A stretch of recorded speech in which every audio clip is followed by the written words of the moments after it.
हमारे चैनल को सब्सक्राइब करें और बेल आइकन दबाएं।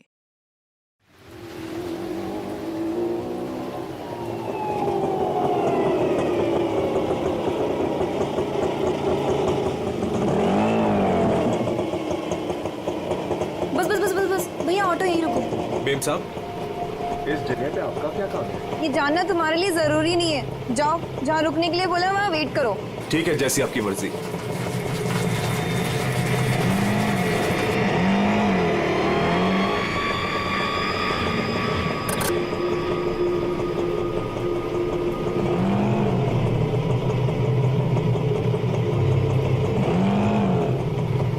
अरे तुम गए नहीं अभी तक, जाओ। जी मेम साहब।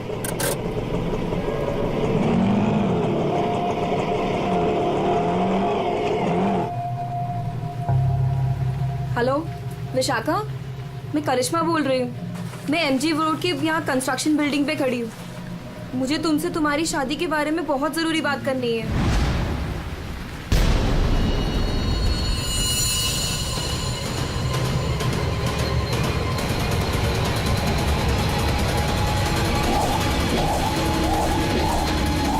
मेम साहब, मेम साहब, मेम साहब, कहाँ चली गई? मैं तो यहीं छोड़ के गया था। मेम साहब, मेम साहब।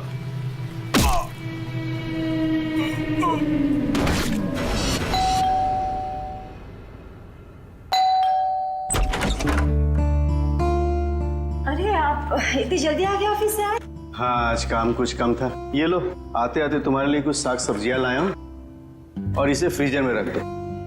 विशाखा के लिए लाया हूँ, उसे आइसक्रीम पसंद है ना। आज आपकी लाडली ये खाने वाली नहीं है। पर क्यों?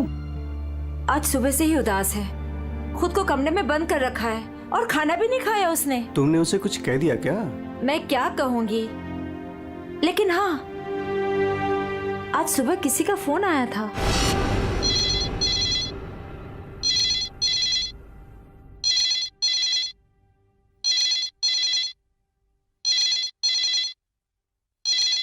हेलो। हेलो, विशाखा बोल रही हो? जी हाँ, विशाखा बोल रही हूँ। देखो, मुझे तुमसे बहुत जरूरी बात करनी है। ये बात तुम्हारी शादी के बारे में है। शादी? कौन सी शादी? मुझे इस बारे में कोई बात नहीं करनी है। प्लीज मुझे दोबारा कॉल मत कीजिए।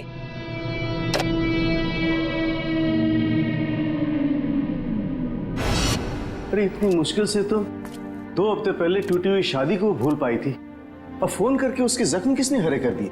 बहुत पूछा मैंने कि किसका फोन था, लेकिन रोई जा रही है, जवाब ही नहीं दे रही है। मैं देखता हूँ, तुम चिंता मत करो। विशाखा, विशाखा बेटे, विशाखा बेटे, दरवाजा खोलो।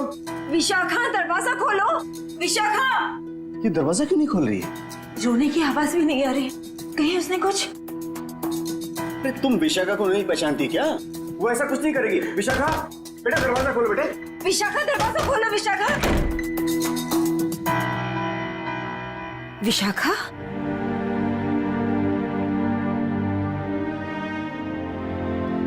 विशाखा बेटे, वो शादी वाले फोन कॉल से चिंता में है ना तू? हाँ पापा, काश मैंने उस गलत लड़के से शादी की जिद न की होती। मेरी वजह से आप लोगों को कितना अपमान सहना पड़ा। अरे नहीं बेटी, ऐसा कुछ नहीं है। उस लड़की के साथ तेरी शादी नहीं हुई, ये तो बड़ी अच्छी बात है। उस परिवार से तू बच गई बेटे। हाँ। और फिर हमारे इस लाडो के लिए इस शहर में कोई लड़की की कमी है क्या? हाँ? और क्या, हमारी विशाखा है इतनी प्यारी कि कोई भी लड़का इसे देखते ही पसंद कर लेगा। नहीं माँ, इस बार अपनी पसंद पे भरोसा करके मैं कोई गलती नहीं करना चाहती। आप लोगों की पसंद पे ही मेरी मंजूरी है। अरे हाँ सरिता, कल ठीक 3 बजे लड़के वाले विशाखा को देखने आ रहे हैं, तुम तैयार रहना। आपने पहले क्यों नहीं बताया? ओहो श्रीमती जी, तो अब तो बता दिया ना। हाँ?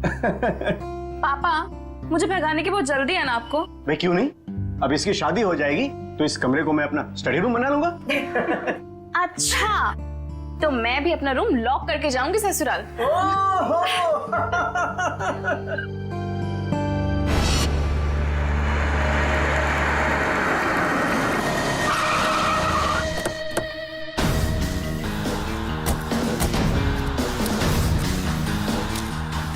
भाई साहब, मैं यहाँ का बचपन, मैंने ही आपको फोन किया था। लाश कहाँ पर है? जी उस तरफ। चलो दिखा। जी।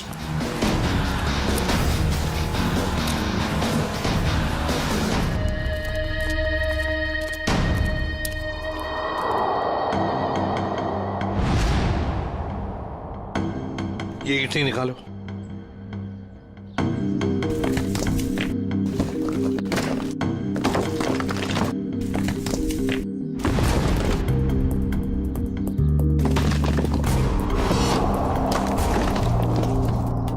तो लगता है लाश को छुपाने की पूरी कोशिश की, लेकिन पूरी तरह से कामयाब नहीं हुआ है। हाँ, छुपाने की तो बहुत कोशिश की है, मगर जरूर कुछ ना कुछ तो भूल गया है वो। कोई ना कोई सुराग तो हमें जरूर मिलेगा।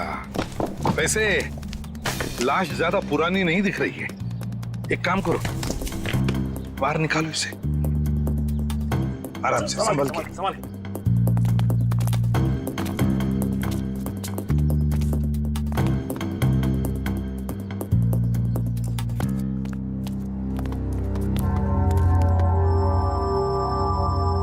ये देखो, बड़ी बेरहमी से मारा है इसे। सामने से सीधे चाकू घोंप दिया सीने में। हाँ सर, देख के लगता है कि इसे चीखने चिल्लाने का मौका ही नहीं मिला। ये देखो, इसके सिर के पीछे भी चोट है। लगता है जिसने भी ये किया है ना, शायद पीछे से आकर इस रिक्शा वाले के सिर पर पीछे से हमला किया, वार किया। ये बेचारा मुड़ गया हमलावर को देखने के लिए, तो सामने से चाकू घोंप दिया।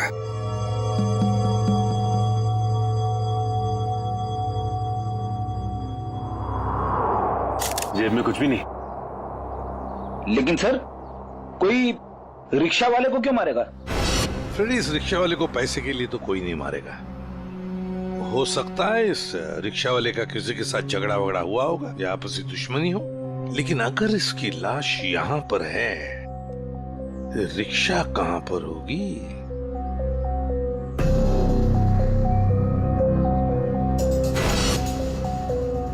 सर, हाँ सर ये देखिए सर, ये खून की बूंदें और घसीटने के निशान हैं।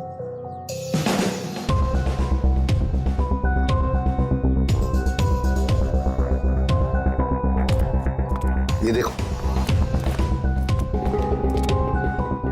लगता है जिसने भी ये किया है, इस रिक्शा वाले को यहाँ से घसीट कर वो लेकर गया वहां ईंटों में छुपाने के लिए। वो क्या है?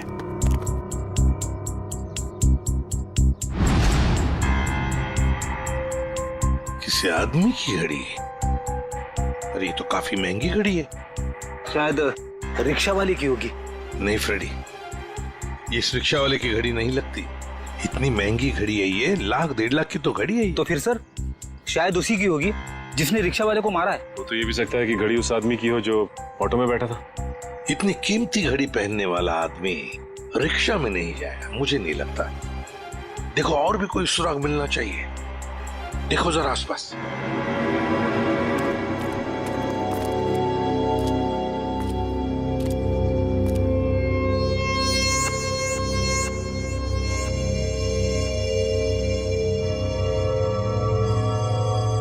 अरे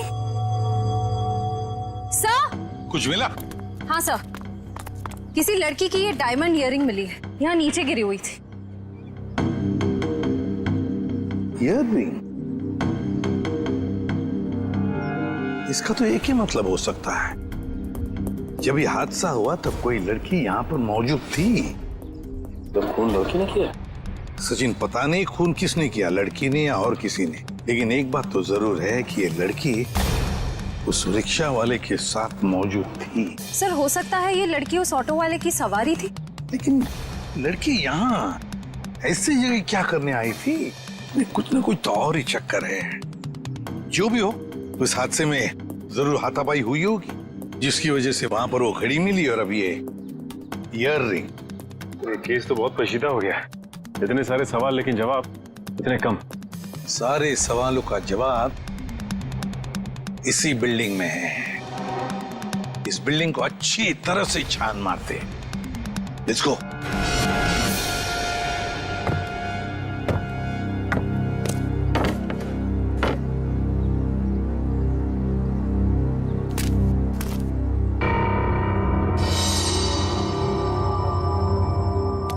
हाँ सचिन, क्या हुआ? ये देखिए सीढ़ियों पे खून की बूंदें। हाँ, ये देखो। सर ये तो बहुत ही अजीब बात है, लाश वहां पर और खून की बूंदें यहाँ। मुझे तो कुछ और ही आ रहा है दिमाग में। कहीं और एक लाश तो नहीं इस बिल्डिंग में? ऊपर चलकर देखते हैं, देखते ये खून के धब्बे कहां तक है।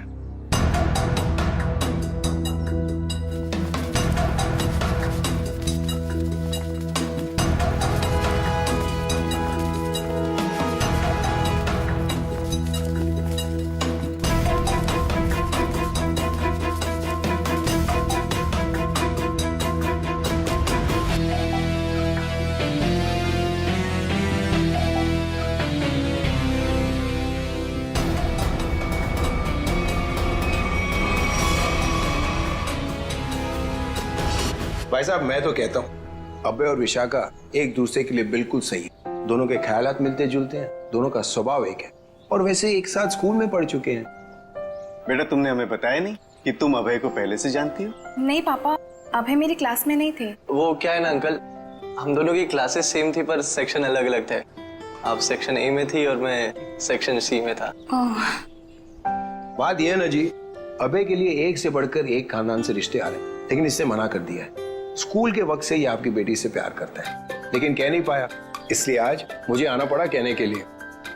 पापा प्लीज, आप मुझे एम्बैरेस कर रहे हैं। नैना और अनुष्का कैसे हैं? स्कूल टाइम से तुम्हारे बेस्ट फ्रेंड हुआ करते थे वो लोग। हाँ, नैना भी बेंगलोर में जॉब कर रही है और अनुष्का की रिसेंटली शादी हो गई है मसूरी में। सुना है बहुत ही खूबसूरत जगह है वो। जी। वैसे तो साउथ अफ्रीका भी बहुत ही सुंदर जगह है। 25 साल पहले हमने हमारे हीरो का बिजनेस वहां शुरू किया था और आज यहाँ तक ले आए उसे। आप लोग बैठिए, मैं आप लोगों के लिए चाय वगैरह लेकर आती हूँ। आप लोग बैठिए, हम आते हैं।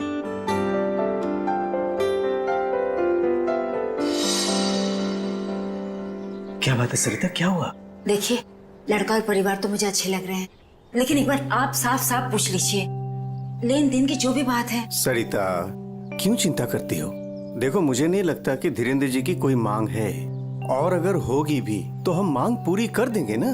देखो सरिता, मेरी पेंशन है, तुम्हारे जेवर है, और अगर जरूरत पड़ी तो हम ये मकान बेच देंगे। आखिर हमारी एक ही बेटी है। ओफो, आप एक बार पूछ तो लीजिए ना, कहीं कोई बड़ी मांग रख दी तो। फिर तो ये रिश्ता नहीं हो पाएगा। खैर, अपनी किस्मत है, देखते हैं। चलो लीजिए भाई साहब। ये सब लाने की क्या जरूरत थी? इतनी तकलीफ क्यों की आपने? अरे क्या कहते हैं भाई साहब, ये तो कुछ भी नहीं है, ये तो आपको लेना ही पड़ेगा। चाय लीजिए। ये लो बेटे।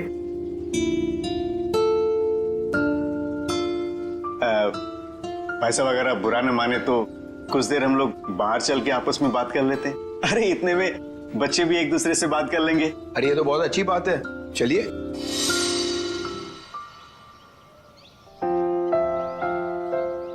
भाई साहब, आपका बेटा हमें बहुत पसंद है। मुझे भी बिल्कुल विशाखा जैसी बहू चाहिए थी। अगर विशाखा अभय को पसंद उसकी फिक्र आप मत कीजिए, हमारी मंजूरी में ही उसके यहाँ है। ये तो बड़ी अच्छी बात है, तो मैं बात पक्की समझूं? जी जरूर। धीरेन्द्र जी, अगर आपकी कोई मांग हो तो आप मुझे। ये कैसी बात कर ली आप लोगों ने? अरे भाई, भगवान का दिया हुआ सब कुछ है हमारे पास। आपकी बेटी सिर्फ 2 जोड़ी कपड़ों में चाहिए, ये आप कर पाएंगे या नहीं? मुझे समझ में नहीं आता कि मैं आपका ये कर्ज कैसे चुका पाऊंगा। लेकिन हमारी एक शर्त है। शर्त? ये शादी 2 दिनों में हो जानी चाहिए। 2 दिनों में शादी की तैयारियां हम कैसे कर सकते हैं? देखिए, ये हमारी एक ही बेटी है, हम चाहते हैं कि उसकी शादी बड़े धूमधाम से हो, इसलिए थोड़ा अगर आप हमें वक्त दे दे तो। देखिए भाई साहब, मैं आपकी बात समझता हूँ, लेकिन 3 दिनों के अंदर मुझे साउथ अफ्रीका पहुंचना है। सिर्फ मेरे बेटे की वजह से मैं अपना पूरा कारोबार छोड़ के आया हूँ। अगर आप ये नहीं कर पाओगे तो ये रिश्ता नहीं होगा। हाँ? सोच लो आप लोग।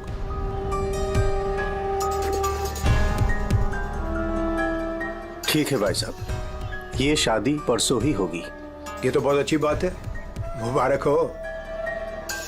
देखिए, आप शादी की तैयारियां कीजिए, पैसे की चिंता न कीजिए, वो हम करेंगे। जी।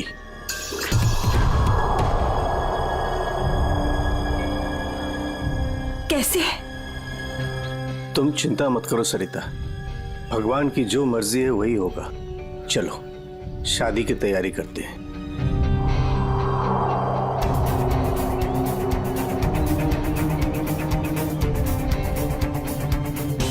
पता नहीं मुझे ये सब ठीक क्यों नहीं लग रहा है। शादी ब्याह जैसी चीज जल्दबाजी में करना,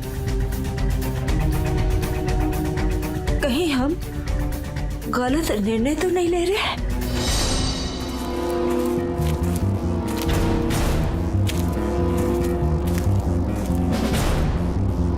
सर, इस लड़की का चेहरा तो पूरी तरह से बिगड़ चुका है। इसकी पहचान करना बहुत मुश्किल होगा। तो सर, लड़की के पास से ना ही कोई आइडेंटिफिकेशन मिला है, ना ही कोई मोबाइल। तो लाश को देख के लगता है कि इसकी और उस ऑटो ड्राइवर की मौत लगभग एक ही वक्त हुई है सर।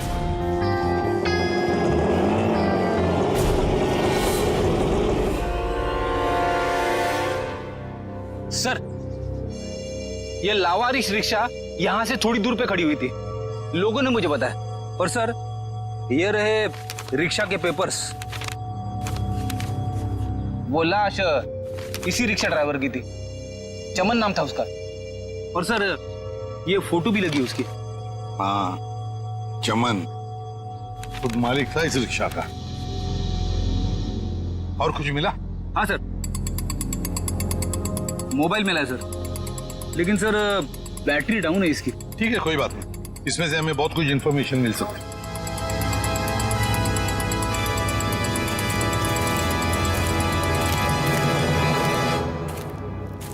वॉचमैन होना यहाँ के कैसी ड्यूटी करते हो?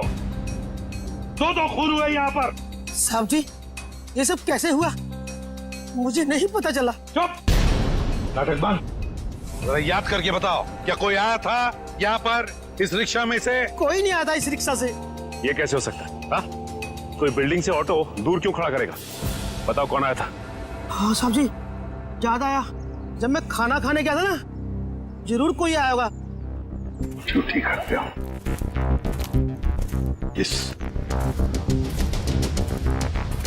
इस चमन की पूरी कुंडली निकालो। हाँ अभिजीत सर, वो ऑटो वाले के फोन की डिटेल मिल गई है सर। ये 11 बजे के करीब ममता नगर से निकला और 11:30 बजे जेल स्टेशन पे पहुंच गया। ये MG road under construction building पे कब पहुंचा? सर 12:30 बजे। जेल स्टेशन से सवारी लेने के बाद 12:40 पे उस जगह पे मिला था जहां पे वो ऑटो खड़ा मिला था। मतलब जेल स्टेशन से उसने सवारी उठाई, तो फिर अभिजीत उस वक्त 2 मोबाइल फोन होंगे उस रिक्शा में, एक रिक्शा वाले का और शायद इस सवारी का भी। हाँ सर, मोबाइल कंपनी वालों ने बताया कि रिक्शे वाले के मोबाइल के साथ साथ एक और मोबाइल ट्रैवल कर रहा था। जयवंती और पेटी लगे हैं उसका डिटेल निकालने में। चलो अच्छा। अब देखना यह है कि सर वो सवारी विक्टिम थी या मुजरिम। सर, हाँ सर, वो जो ऑटो की सवारी का मोबाइल नंबर था वो दिल्ली का नंबर है और किसी करिश्मा के नाम पे रजिस्टर्ड है। दिल्ली? अच्छा, इस करिश्मा के बारे में और कुछ पता चला? नहीं सर, और कुछ डिटेल्स तो अभी पता नहीं चल पाए हैं। ये तो पता चला होगा कि उसने आखिरी कॉल किसको किया। किसी लैंडलाइन नंबर पे किया था आखिरी कॉल। पोपटवाड़ी का कोई उदय कुमार है। पोपटवाड़ी, उदय कुमार। पंकज काम करो, इस दिल्ली वाली करिश्मा के सारे डिटेल निकाल, पूरे के पूरे डिटेल। और अभिजीत, इस पोपटवाड़ी के उदय से मिल लेते हैं, पता तो चले ऐसी भी क्या बातें हो रही थी करिश्मा और उसके बीच में। इसका चेहरा तो बहुत बुरी तरह से बिगड़ गया है, एकदम तहस नहस हो गया है। सर, इनके फेस को हम रिकंस्ट्रक्ट नहीं करवा सकते? बहुत मुश्किल काम है तारिका, बहुत वक्त लगेगा। हाँ, लेकिन एक बात जरूर पता चल गई। ये पता चल गई कि ये काम क्या करती थी। क्या काम? तारिका, ये लड़की एक नर्स थी। नर्स? ये देखो, ये देख रहे हो, ये इसकी उंगलियों पर और ये अंगूठे पर ये कौन? ये निशान तो ज्यादातर उन्हीं लोगों के हाथों में होता है ना जो दूसरों को इंजेक्शन देते हैं। एग्जैक्टली तारिका। अब मुझे लगता है ये खून या तो किसी बदले की भावना से किया गया है या फिर कोई प्यार व्यार का चक्कर? प्यार व्यार का चक्कर? तुमको ऐसा लगता है तो तुम फोरेंसिक आते ही क्यों? तुम अब से मत आया करो हमारे लैब में प्लीज। हाँ अरे ये क्या? हाँ। और अभिजीत, तुम्हारे और मेरे बीच में जो भी था ना वो खत्म। प्यार का चक्कर। सीआईडी? यहाँ सब कुछ ठीक तो है ना? देखिए आप फिक्र मत कीजिए, हमें पता है आपके घर में शादी का रस्म चल रहा है, लेकिन देखिए बात कुछ ज्यादा नहीं है, सिर्फ 2 मिनट की बात है। एक बात बताइए, कल लैंडलाइन पे कोई अनजान फोन आया था आपको? हाँ, मेरी बेटी विशाखा ने फोन उठाया था। जरा बुलाइए ना विशाखा को। विशाखा बेटी 1 मिनट इधर आना। हाँ जी, 1 मिनट। जी पापा। बेटे ये हाय विशाखा, शादी मुबारक हो। Thank you. हम सीआईडी से हैं, मैं इंस्पेक्टर श्रेया। कल सुबह 10 बजे लैंडलाइन पे एक कॉल आया था। जी आया था। किसका फोन था? किसी करिश्मा का फोन था, बट मैं उसे नहीं जानती। अगर तुम उस लड़की को नहीं जानती हो तो उसने तुम्हें क्यों कॉल की? दरअसल वो मुझसे मिलना चाहती थी, पर मैंने उसे मना कर दिया। तुम तो कह रहे हो तुम उसे जानती तक नहीं, फिर भी वो तुमसे बात करना चाहती थी। कोई ना कोई तो वजह जरूर होगी, हैं? बताओ। शायद वो मेरी शादी के बारे में कुछ बात करना चाहती थी। क्या क्या बात करना चाहती थी? कुछ बताया उसने? जी, तब तक तो मुझे भी नहीं पता था कि मेरी शादी होने वाली है। वो शायद मेरी पिछली शादी के बारे में बात करना चाहती थी। मतलब विशाखा, तुम्हारी पहले भी एक शादी तय हो चुकी थी जो टूट चुकी है। देखिए प्लीज, अगर इस बारे में इस वक्त बात न करें तो अच्छा होगा। बड़ी मुश्किल से उस सदमे से ये उभर पाई है। प्लीज। पापा, इट्स ओके, मुझे उस बात से कोई फर्क नहीं पड़ता है। पर आप इस फोन कॉल के बारे में मुझसे इतने सवाल क्यों पूछ रहे हैं? दरअसल बात यह है कि करिश्मा नाम की उस लड़की का। अरे 1 मिनट में समझाता हूँ। देखिए ये करिश्मा जिसने फोन किया था यहाँ पर, हम उससे मिलना चाहते हैं एक केस के सिलसिले में। ये करिश्मा कोई मुजरिम है क्या? क्या इसने कोई जुल्म किया है और ये मुझसे क्यों बात करना चाहती है? देखो करिश्मा मुजरिम है या नहीं ये अब तक तय नहीं हुआ है। खैर छोड़ो, आप लोग शादी की तैयारियां करो। और विशाखा, हम सब की तरफ से शादी मुबारक हो। Thank you.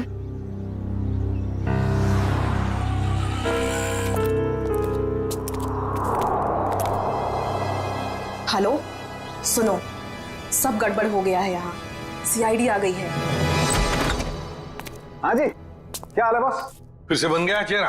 अरे चेहरा बनने में टाइम लगता है ना यार। और कितना टाइम चाहिए तुझे? मैं बोल रहा था तारे का, प्रद्युमन जैसे ही मेरी शक्ल देखेगा पीछे पड़ जाएगा। कितना टाइम लेगा चेहरा बनाने में? यार इतना सा काम है साउंड के। वैसे एक बात बताओ, आप लोगों को वाकई कुछ पता नहीं चला उस लड़की के बारे में? हमें इतना तो पता चल चुका है कि उस लड़की का नाम करिश्मा है और वो दिल्ली की रहने वाली थी। और अगर मैं ये बताऊं कि करिश्मा एक नर्स थी तो? सर उस करिश्मा के बारे में नई बात पता चली सर। क्या? वो दिल्ली में 10 स्टार हॉस्पिटल में नर्स है। लो, ये बात अब बता रहे हैं, मैं कब की बता चुका ये बात। 10 स्टार हॉस्पिटल दिल्ली। वाह यार अभय, बड़ी सुंदर दुल्हन मिली है तुझे, सच्ची। पता नहीं कहाँ से किस्मत लिखा के लाया है। अरे वो कहते हैं ना, लंगूर के हाथ में अंगूर। एग्जैक्टली।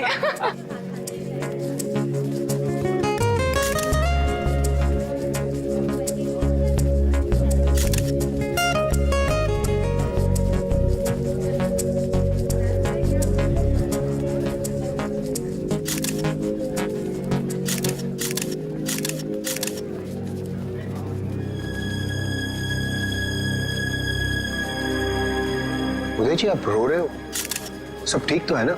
ये तो खुशी के आंसू हैं। आज अपने बेटी को दुल्हन बना जो देख पा रहा हूं मैं, इसलिए। आपसे कुछ बात करनी थी। हाँ हाँ, तो कहिए ना। यहाँ कहना ठीक नहीं होगा, जरा अंदर चलिए ना। क्यों, हमसे शादी में कुछ कमी रहेगी है क्या? नहीं नहीं नहीं नहीं, वो सब ठीक है, A1। देखिए सारे मेहमान आ रहे हैं, अगर हम यहाँ से चले गए तो कुछ परेशानी हो जाएगी। फेरे हो जाए, उसके बाद दोनों बैठ करके बातें करते हैं।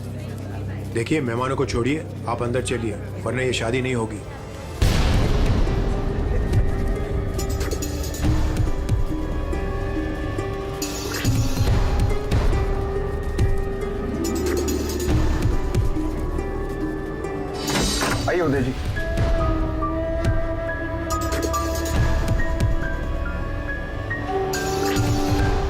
धीरेन्द्र जी बात क्या है आप बताइए ना। देखिए मेरी परेशानी बढ़ती जा रही है। अरे भाई परेशान होने की कोई बात नहीं, एक छोटी सी रिक्वेस्ट है। कैसी रिक्वेस्ट? आपको याद है मैं आपके घर आया था आपकी बेटी को देखने और मैंने आपको कहा था मुझे दहेज बिल्कुल नहीं चाहिए। जी मुझे अच्छी तरह से याद है, आपने कहा था कि आपको दहेज नहीं चाहिए, तो अब क्या चाहिए आपको? मैं अपनी जुबान का पक्का हूँ, कहा ना दहेज नहीं चाहिए, दहेज नहीं लूंगा। हाँ मगर आपको दहेज नहीं चाहिए तो क्या चाहिए?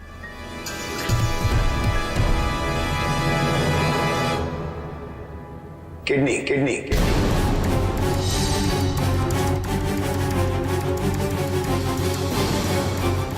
किडनी? पर किसकी?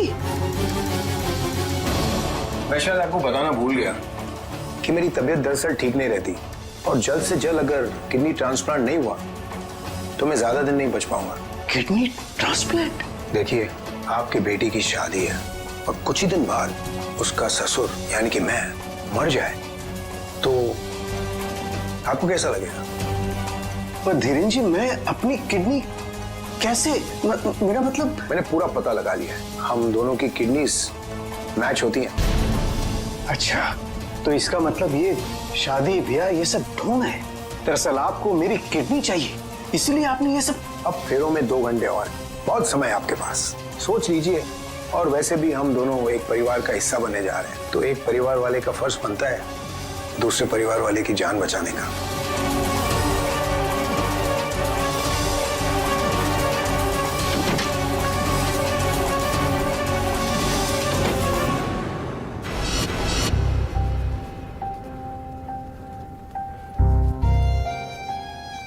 आपको दहेज नहीं चाहिए तो क्या चाहिए? Kidney kidney kidney.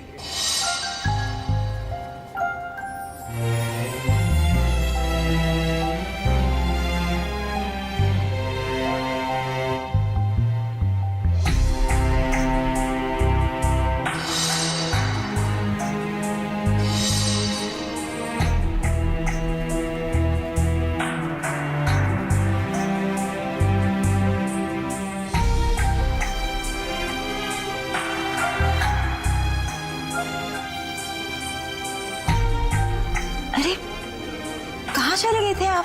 कुमार साहब आए हैं अपनी पत्नी के साथ, वो आपको ढूंढ रहे थे। सरिता आओ मेरे साथ, 2 मिनट तुमसे बात करनी है। चलो।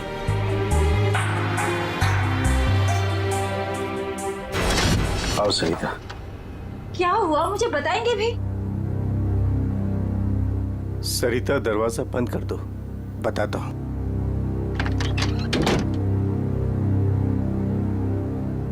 अभी तो बताइए, मुझे बहुत घबराहट हो रही है। धीरेन्द्र जी ने मुझसे कुछ मांगा है। पता था मुझे कि ये शादी दहेज लिए बिना हो ही नहीं सकती। वैसे कितने पैसे मांगे हैं उन्होंने? नहीं उन्होंने मुझसे पैसे नहीं मांगे। तो फिर? सरिता उन्होंने मुझसे मेरी किडनी मांगी है। किडनी? हाँ सरिता। हे भगवान, इसका मतलब ये सब शादी वादी ढोंग है। वो आपकी किडनी लेना चाहते हैं? मुझे भी यही लग रहा है। ये अचानक से उनका मेरे घर आना, फिर 2 दिन में शादी और अब ये सब कुछ। सरिता मुझे तो इसमें बहुत बड़ी साजिश लग रही है। तो क्या अब हमारी विशाखा की शादी फिर से टूट जाएगी? अगर मैंने किडनी नहीं दी तो ऐसा ही होगा। ना सरिता तुम मत रो।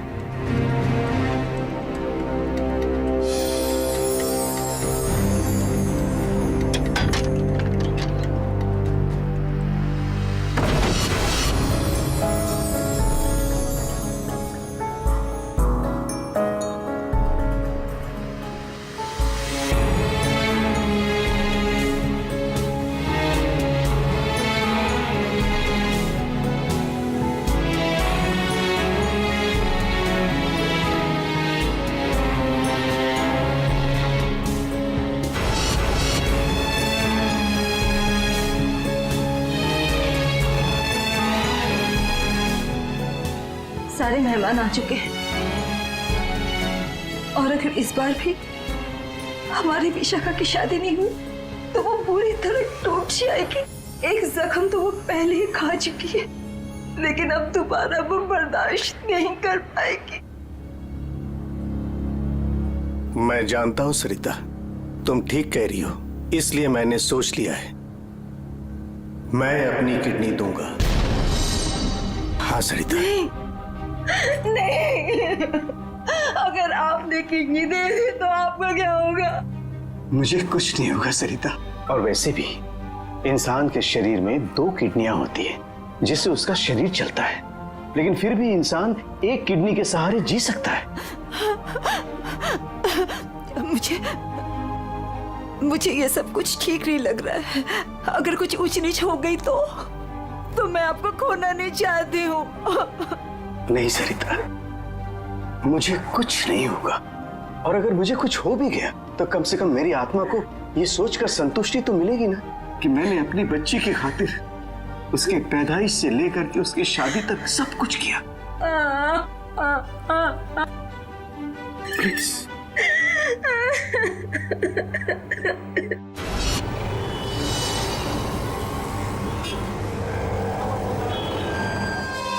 हेलो सर, मैं अनुज, इस हॉस्पिटल का डीन। करिश्मा की मौत की खबर सुनकर आई एम शॉक्ड। वो बहुत ही काबिल नर्स थी। वैसे डॉक्टर साहब, एक बात समझ में नहीं आ रही है, ये करिश्मा ने अचानक से छुट्टी क्यों ली और फिर यहाँ से मुंबई चली गई?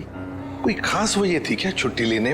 उसने छुट्टी ली और यहाँ से चली गई। अब यहाँ से जाने के बाद वो कहाँ गई, किस लिए गई, इसके बारे में हमें कुछ नहीं पता। देखिए, हम लोग करिश्मा के घर गए थे, लेकिन वहाँ से कोई ज्यादा जानकारी मिली नहीं है। क्या आप बता सकते हैं कि यहाँ पे करिश्मा को कोई सामान वगैरह पड़ा है? आप चाहें तो करिश्मा का लॉकर देख सकते हैं। जी हाँ, जरा दिखाइए लॉकर। आइए। चलिए। अरे सर, इस लॉकर को देखकर मुझे मेरी नानी की अलमारी याद आ गई। वो भी अपना सारा सामान ऐसे ही ठूस ठूस के रखती थी। सर, ये तो किसी मरीज की मेडिकल रिपोर्ट है। किसकी फाइल है ये? दे उदय कुमार। उदय? विशाखा के पिताजी उदय कुमार? कमाल है, इस फाइल को तो हॉस्पिटल के रिकॉर्ड रूम में होना चाहिए। ये करिश्मा के लॉकर में कैसे? मतलब ये करिश्मा उदय जी और उसके परिवार वालों को जानती थी? मगर वो परिवार वाले तो बता रहे थे कि वो करिश्मा को जानते ही नहीं। जरा बताइए, किस चीज का इलाज चल रहा था उदय का?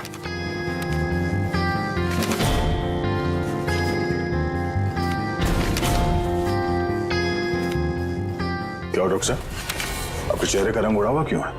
उदय जी को फूड पॉइजनिंग थी और उनके सारे टेस्ट किडनी के करवाए गए हैं। क्या? बताइए। यार ये क्या चक्कर है?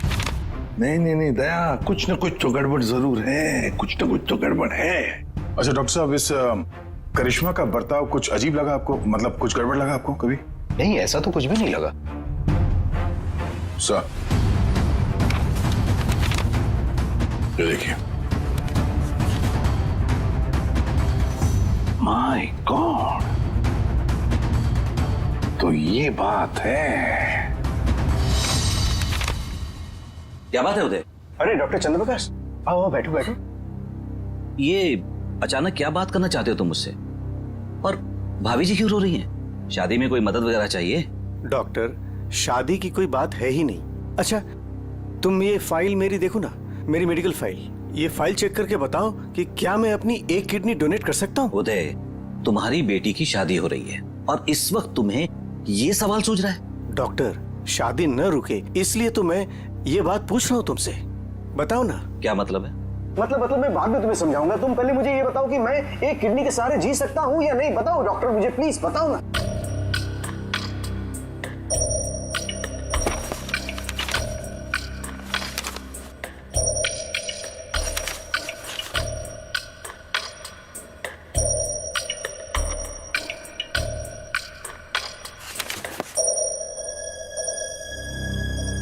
डॉक्टर, रिपोर्ट ठीक तो है ना? क्या हुआ चंद्रप्रकाश, बताओ ना कुछ मुझे। क्या किडनी देना जरूरी है? बस तुम इतना ये समझ लो कि किसी के जिंदगी और मौत का सवाल है। देखो, अगर मैंने किडनी डोनेट नहीं की ना तो मेरी बेटी की शादी रुक जाएगी। देखो उदय, तुम्हारी ये किडनी पहले से ही खराब है। क्या? सरिता, मुझे तो आज तक ये प्रॉब्लम कभी महसूस ही नहीं हुआ। कैसे किडनी फेलियर हो सकता है? क्योंकि उदय, तुम्हारी बॉडी दूसरी किडनी से फंक्शन कर रही है।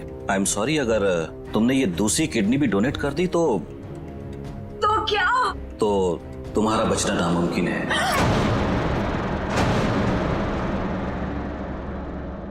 किडनी डोनेट करने के लिए तुम मेडिकली फिट नहीं हो। देखो, ऐसा मत कहो डॉक्टर, मुझे ये किडनी दान करनी ही पड़ेगी किसी भी हालत में। डॉक्टर प्लीज जरा चेक करके बताओ, कोई तो रास्ता निकालो। देखो उदय, फाइनल डिसीजन मैं नई रिपोर्ट के आने के बाद ही दे पाऊंगा, लेकिन इस रिपोर्ट के मुताबिक किडनी डोनेट करना मतलब मौत को दावत देने जैसा है।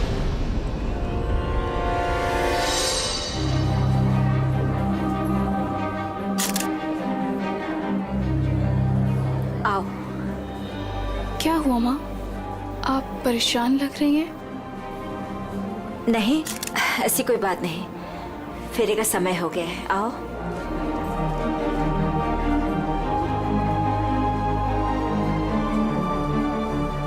अरे उदय जी, आप ही को ढूंढ रहा था। फेरे लगवाएं या फिर मैं बारात वापस? जी नहीं, बारात वापस ले जाने की नौबत नहीं आएगी। मुझे पता था आप बड़े समझदार इंसान हो, सही डिसीजन लिया। और वैसे आप अपनी बेटी को इतना प्यार जो करते हो, आइए। यकीन नहीं आ रहा है दया, शादी के नाम पे ऐसी सौदेबाजी।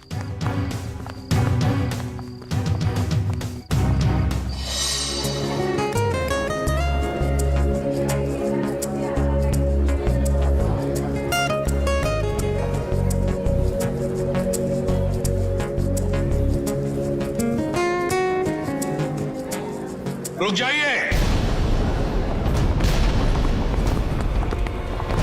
सरिता जी। जी। उदय जी कहाँ है? वो तो यही। कहाँ है उदय जी? यही तो थे, कहाँ चले गए? आप लोग यहाँ फिर से, क्या हुआ? हमारा उदय जी से बात करना बहुत जरूरी है, जरा बुलाइए उन्हें। उदय जी। उदय जी। कहाँ गए उदय जी? बुलाइए। मम्मी, पापा कहाँ चले गए? आपके पापा कहाँ हैं?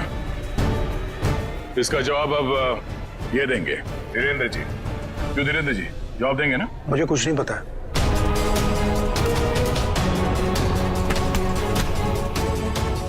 नहीं पता तो सड़क कहाँ है आप? सर, मैंने कुछ नहीं किया सर, मैं तो इनका असली बेटा भी नहीं हूँ सर। मेरे पति को इन लोगों ने गायब करवाया होगा और किडनी के लिए ये लोग शादी तोड़ने की धमकी दे रहे थे। मॉम, आपने बात मुझे पहले क्यों नहीं बताई? आपके और पापा से बढ़कर मेरे लिए कुछ नहीं है। शर्म आनी चाहिए तुम्हें। शादी जैसे पवित्र बंधन के आड़ ऐसा घिनौना अपराध करते हुए। सर मैं मानता हूँ, इसी प्लान के जरिए मैंने किडनियों का व्यापार किया। क्या? शायद इसीलिए उन गुनाहों की सजा है कि मेरे खुद की किडनी बेकार हो गई। लेकिन इस बार सर, मैं खुद की जान बचाने के लिए कर रहा था। इसके लिए किसी और की जान चली जाए? अब बताओ, करिश्मा को क्यों मारा? सर मैंने करिश्मा को नहीं मारा, बल्कि वो तो मेरी मदद करती थी मरीज ढूंढने में। सर इस बार मैंने गैंग वालों को बताया बिगैर एक किडनी गायब कर दी। उसी बात को लेकर वो मुझे ब्लैकमेल कर रही थी कि वो बाकी गैंग वालों को और विशाखा को ये बात बता देगी। इसीलिए तुमने करिश्मा को मारा है? इसीलिए? नहीं सर। कहाँ हो रहा है किडनी निकालने का ऑपरेशन?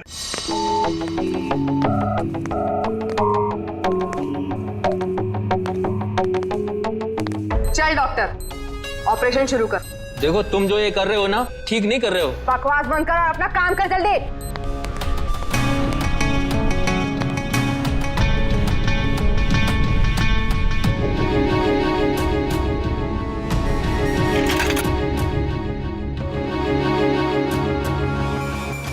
अबे जल्दी करना।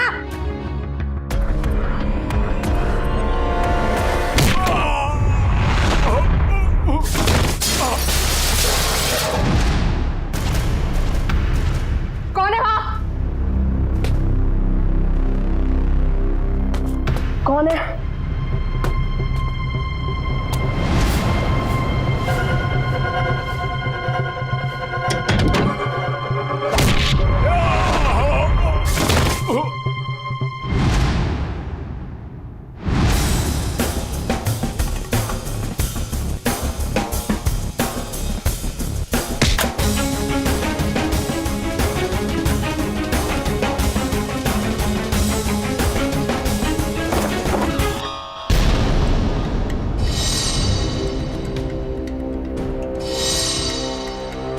अपने जुर्म का इनाम तो लेती जाओ।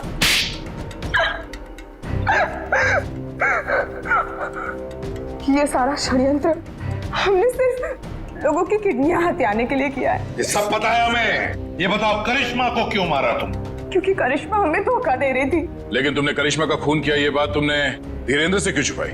ताकि जब धीरेन्द्र किडनी ट्रांसप्लांट के लिए ऑपरेशन थिएटर में आए तो वहां उसे आराम से मार सके, ताकि वो खून ना लगकर एक हादसा लगे। और उदय की किडनी तुम ऊंचे दाम में बेचना चाहती थी, क्योंकि उदय का blood group Bombay blood group है, एक रेयर ब्लड ग्रुप है ना? यही प्लान था सर, लेकिन आप सीआईडी वालों की वजह से वो सब चौपट हो गया। करिश्मा का खून और कितने सारे मासूम लोगों की किडनियों की चोरी, तुम्हें तो फांसी ही होगी। इतना काफी है तुम्हें फांसी के फंदे तक पहुंचाने के लिए। जयवंती, ले जाओ इसे। Sir.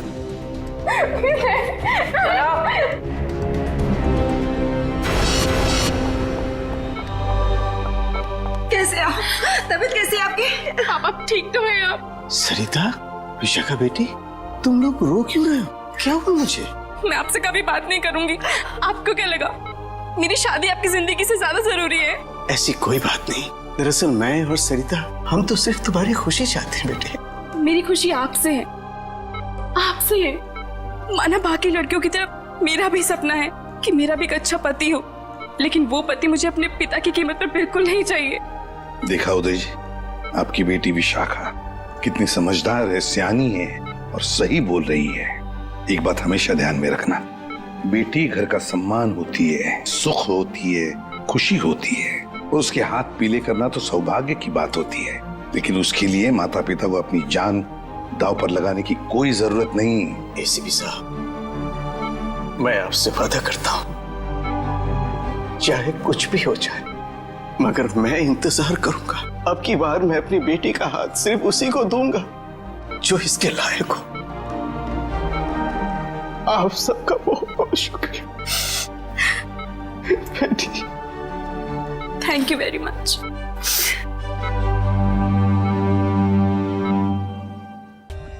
For more updates, subscribe to our channel, click the show links and enjoy watching the videos.